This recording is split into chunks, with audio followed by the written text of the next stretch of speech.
میں اپنا سب سے بڑا دشمن بنا ہوں. اپنی غلطیاں مان لی، خود کو غلط سمجھ لیا، پھر تو توبہ کا خیال آئے گا نا، پھر تو خود کو بدلنے کا خیال آئے گا. اور یہ چیز تو بڑی مشکل ہے نا. حالانکہ اللہ کے بندے، خود کو بدلنا بہت آسان ہے، لوگوں کو بدلنا مشکل ہے. کیا ہے، تم نے اپنے اندر ایک ارادہ کرنا ہے کہ اللہ تھک چکا ہوں، ہار چکا ہوں، ٹوٹ چکا ہوں، بکھر چکا ہوں، نہیں سمجھ آ رہی، واللہ کچھ نہیں سمجھ آ رہی کہ میں کیا کر رہا ہوں. صبح آنکھ کھولنے سے لے کے رات کو آنکھ بند کرنے تک میری زندگی میرے ہاتھوں سے، میرے اعمال سے ضائع ہوتی چلی جا رہی ہے. میں اپنا سب سے بڑا دشمن بنا ہوں.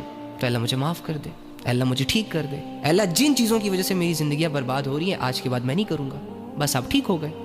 کون سی بڑی راکٹ سائنس ہے اس میں؟ خود کو بدلنا کون سا مشکل ہے؟ وہ اعمال جو آپ کو برا بناتے ہیں، وہ لوگ جن کے ساتھ اٹھنے بیٹھنے، بات کرنے، ٹائم دینے سے آپ کی پرسنالٹی ڈاؤن ہوتی ہے، ان لوگوں کو چھوڑنا ہوتا ہے، منہ موڑنا ہوتا ہے. بس بن گئے آپ اچھے انسان. ایک زہر کا گھونٹ ہے، پی لو. ارے وہ والا زہر نہیں جس سے بندہ اللہ کے بہت قریب چلا جائے. یعنی اگر آپ گناہوں کے شوقین ہیں، آپ نے ساری عمر گناہوں میں، لذتوں میں اور اللہ کی بغاوت میں گزاری ہے، تو پھر جب آپ ایک دم سے ان ساری چیزوں کو چھوڑنے کا سوچیں گے تو یہ آپ کو ایسا ہی لگے گا جیسے یار ایک زہر کا گھونٹ ہے جو مجھے پینا ہوگا.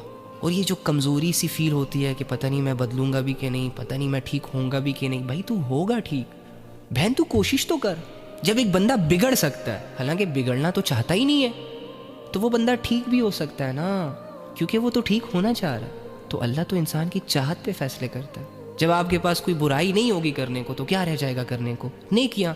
مسلمان بننے کے لیے، مومن اور ایماندار بننے کے لیے آپ کو خواہشوں سے لڑنا پڑتا ہے، آپ کو دنیا کے اصولوں کو ٹھکرانا پڑتا ہے، بہت سارے لوگوں کو راضی رکھنا پڑتا ہے، اور اللہ کی خاطر بہت سارے لوگوں کو ناراض بھی کرنا پڑتا ہے. آپ کو ایک ایسے خدا کی عبادتیں کرنی پڑیں گی، ایک ایسے خدا کی بات ماننی پڑے گی جو ایک ہے، جس کا کوئی شریک نہیں، جس کا کوئی وجود نہیں، جو نظر نہیں آتا، جو آپ سے یہاں بات نہیں کر سکتا.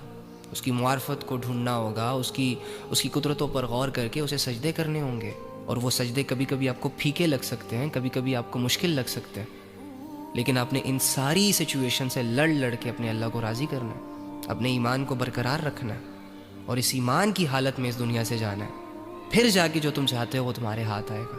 یہ نہیں کہ فارمیلٹی پوری کرنے کے لیے لا الہ الا اللہ محمد رسول اللہ پڑھ لیا، وہ بھی زبانوں سے، تو جنت ہم پر فرض ہو گئی ہے. میں اللہ رب العزت کے تمام انعامات کا مستحق ہو گیا ہوں.